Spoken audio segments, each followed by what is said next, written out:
Aí você voltou pra Cúmplices. Não, eu já tinha saído de Cúmplices. E aí, no meio desse caminho, eu fui pro cinema também. Fiz os meus 15 anos. Amor, pelo amor Exato, de vou Deus. beber uma água. Peraí, que fala. Tô nervosa. E o Fala Sério, mãe, eu assisti, amei. Fala Sério, Mãe foi um pouquinho depois de Cúmplices de um Resgate.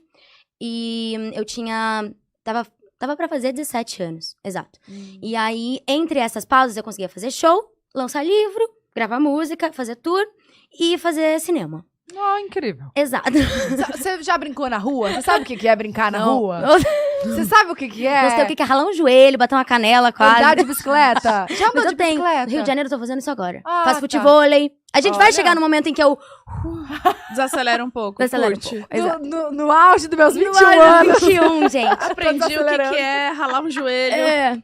Aí eu fiz as aventuras de Poliana, voltei. E já comecei a entender que alguma coisa tava diferente. E que eu tava com vontade de alcançar novos voos, né? Ir pra outros lugares. Eu amava essa pausa pra fazer cinema.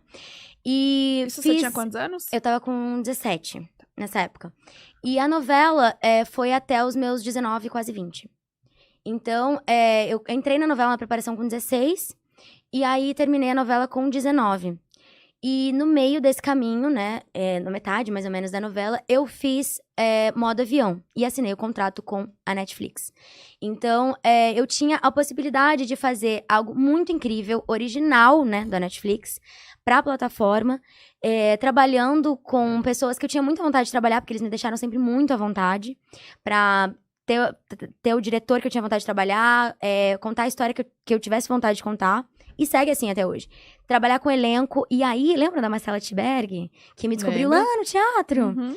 Eu chamei ela pra fazer os meus filmes. E aí, comecei a escolher junto com ela. Gente, isso foi tão emocionante. Porque eu tava do outro lado, entendeu? Ela me julgava, né? Olhava, via se batia o perfil, me chamava pra teste. E aí, de repente, as coisas começaram a tomar uma proporção diferente na minha vida. E aí, eu comecei a ver que eu tava do lado onde antes eu vivia. Você produziu, então? E eu produzo junto hoje os meus filmes e faço parte de toda esse processo de criação. E isso foi Selton Mello que me inspirou. Eu ia falar isso, com certeza. E é por isso que essa peça é tão importante na minha vida. Não sou formada, não tenho uma faculdade. Meu sonho era fazer cinema. Mas acho que a minha faculdade é a vida, é o set, sabe? Porque daí eu vou aprendendo na prática. Opa! E acabo alimentando isso, essa minha vontade cada vez mais de aprender, não só na frente das câmeras, e sim por trás também. Então, eu comecei a entender que a minha vida estava me dando possibilidades muito incríveis de trabalhar com quem eu sempre sonhei trabalhar, contar as histórias com quem eu sempre tive vontade de contar, fazer o meu elenco, sabe? Tipo, trabalhar com essas pessoas que lá atrás eu já tinha vontade de trabalhar e às vezes não dava certo no mesmo produto. Só que tem o outro lado de quando você chama pra teste, você fala, cara, eu quero muito. Mas aí o perfil não bate, aí você começa a entender o porquê que naquela época não dava Você certo. não passava. Os nãos. Exato. E aí eu falo, meu Deus, e eu tenho muitos amigos, né? A maioria dos meus amigos fazem parte desse meio, dessa profissão, e eu quero muito dar vontade de trabalhar comigo, de a gente crescer, da gente poder trocar uma ideia, evoluir junto, sabe? A minha vida inteira, gente, eu e Maísa, né? A gente viu que crescemos juntas. Estamos esperando, inclusive, a oportunidade. Estamos pensando em algo bem interessante pra gente fazer esse encontro de novo depois de Carrossel. Ia ser tudo. E aí, eu falei, cara, isso é muito interessante. Eu tive um momento bem intenso da minha vida, onde eu simplesmente uni 3 coisas. Porque eu tava acostumada a fazer 2, né? Mas eu uni 3 coisas. Eu tava fazendo a novela. Eu gravava de segunda a sábado a novela. Não, mentira. Eu gravava de segunda a sábado o filme. E aí, às vezes, eu tinha que compensar a folga do SBT lá no filme e a do filme no SBT. Então, eu gravava, tipo assim, eu não tinha domingo, porque domingo eu gravava o filme e segunda eu tava no SBT. E eu comecei a fazer essas 2 coisas ao mesmo tempo. Foi um período muito difícil, assim, de começar... Eu tava tinha recém completado 18 anos e, além de tudo isso, no set, eu tava observando por trás das câmeras, então eu já tava, tipo, meio de olho, sabe? Com uma outra maturidade, mas ao mesmo tempo não tendo muita. E idealizando a minha nova tour. Aí, eu falei, calma, peraí. Eu vou surtar. E aí, com 18 anos, eu entrei na terapia, que foi a melhor coisa que eu fiz na minha vida. Nossa.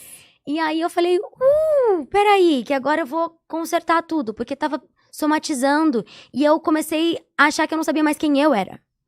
E eu tava fazendo a Ana, do modo avião, que foi uma experiência maravilhosa.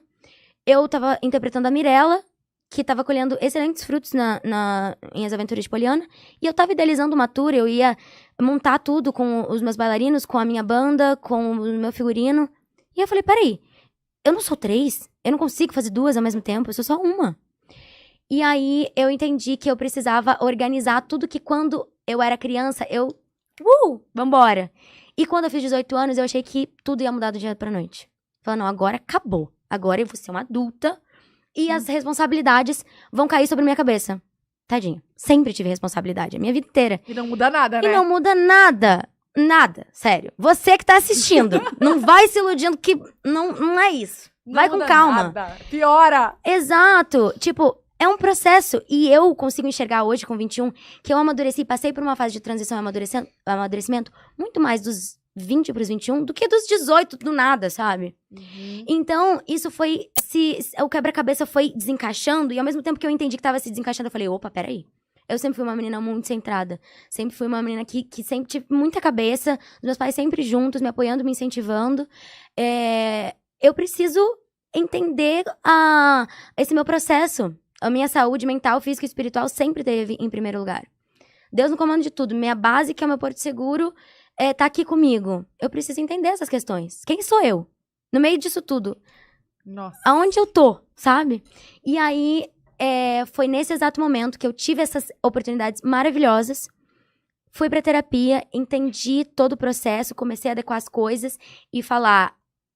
Eu tenho roteiro, tenho agenda todos os dias, tenho que chegar no horário pra gravar e tudo mais. Mas a terapia eu nunca mais vou abrir mão. Então, eu faço terapia. E foi bem na época onde eu pedi conselhos novamente pro Celton. Ele tava fazendo sessão de terapia. Onde ele escreveu várias temporadas. E numa das últimas, não, nessa última, penúltima e antepenúltima. E essa última, ele atuou. E aí eu falei, Celton, preciso muito de ajuda. O que você acha? Ele falou, vai ser a melhor coisa que você vai fazer na sua vida. Invista em você, na sua saúde mental. Em se priorizar. E eu falei, é isso que eu vou fazer. E aí eu comecei a fazer terapia. E logo depois que o filme findou, eu consegui estrear minha tour. No meio desse processo, eu tive crise de ansiedade, fiquei muito, muito nervosa, achava que não ia dar conta das coisas. Consegui dar conta das coisas. Organizei a minha cabeça, a minha vida. Gosto de me sentir produtiva e organizada, porque acho que isso me faz ter um controle mínimo. Mal eu sabia que ia passar uma pandemia pela frente.